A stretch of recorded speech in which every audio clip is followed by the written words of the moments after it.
Hello ചങ്ങായിസ്, ഇത് ഒരുപാട് ട്വിസ്റ്റുകൾ നിറഞ്ഞൊരു വ്ളോഗാണ്. വീട് പാതിരാത്രി കുത്തി തുറക്കുന്നതാണോ നിൻ്റെ ട്വിസ്റ്റ് എന്ന് ചോദിച്ചാൽ അല്ല. ഇന്ന് ഞാനൊരു ട്രാവൽ പോവാണ്. വേറെ എങ്ങോട്ടേക്കല്ല, ട്രിവാൻഡ്രം ടു തൃപ്പൂണിത്തുറ. നമ്മൾ പോകുന്ന വണ്ടിയാണ് ഫസ്റ്റത്തെ ട്വിസ്റ്റ്.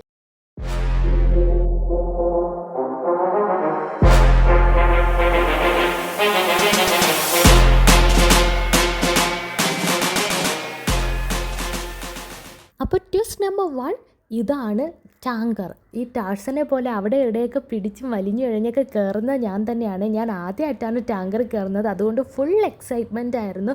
അപ്പോൾ ഒരു ദിവസത്തെ എൻ്റെ ടാങ്കർ ലൈഫ് എക്സ്പ്ലോർ ചെയ്യാമെന്ന് വിചാരിച്ചു. കൂടെ മുത്തും സഞ്ജുക്കുട്ടനും ഒക്കെ ഉണ്ട്. ഇനി രാവിലെ ആയിട്ട് കാണിച്ചു തരാം. നേരം വെളുത്തിട്ടുണ്ട്. ഇനിയിപ്പോൾ പുറത്തെ കാഴ്ചകളൊക്കെ കാണാൻ നല്ല രസമായിരുന്നു. പുഴയുണ്ട്, വയലുണ്ട്, പിന്നെ ഒരുപാട് സംഭവങ്ങളുണ്ടായിരുന്നു. ഒരു 8-9 മണിയായപ്പോൾ നമ്മൾ നമ്മുടെ സ്പോട്ടിലെത്തിയിട്ടുണ്ടായിരുന്നു. ആക്ച്വലി ഇത് നമ്മൾ ഒരു സ്ഥലത്തും ഇറങ്ങാൻ വേണ്ടിയിട്ട് പോയതല്ല, ചുമ്മാ ഒരു ട്രാവൽ അത്രയേ ഉള്ളൂ. പിന്നെ നമ്മൾ ഫുഡൊക്കെ കഴിച്ച് ഒരു അമ്പലത്തിൽ കയറി ഇരുന്നിട്ടുണ്ടായിരുന്നു. അടുത്ത ട്വിസ്റ്റ് എന്താണെന്ന് വെച്ചാൽ 9:30 അമ്പലം അടച്ചപ്പോൾ അവിടുന്ന് ചവിട്ടി പുറത്താക്കി. പിന്നെ നമ്മളൊരു കട കണ്ടുപിടിക്കാൻ വേണ്ടിയിട്ട് കുറേ നടന്നു. അവിടെ ഒന്നും കടയില്ല. അവസാനം ഒരു കട കിട്ടി. ആദ്യം നമ്മളൊരു അമ്പലത്തിൽ പോയി ഗൈസ്. അവിടുന്ന് നടയടച്ചപ്പോൾ ഇറക്കി ഒരു കട, ഇവിടെയൊന്നും ഒരു കട കണ്ടുപിടിച്ച് നമ്മൾ കടയിൽ വന്ന്.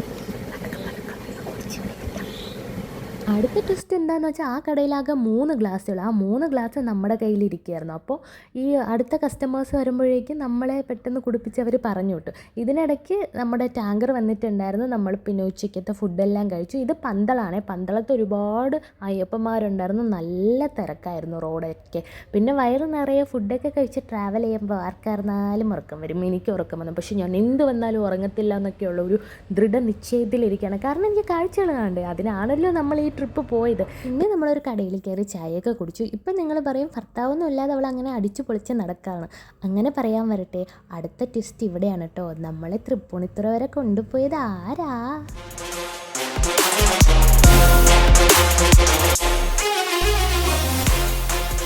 തൃപ്പൂണിത്തുറ വരെ നമ്മളെ കൊണ്ടുപോയത് എൻ്റെ ശരൺ ചേട്ടൻ തന്നെയായിരുന്നു. ഒരു 7-7:30 ആയപ്പോൾ നമ്മൾ വീട്ടിലെത്തി കുളിച്ച് ഫ്രഷായി വരാമെന്നാണ് പറയുന്നത്.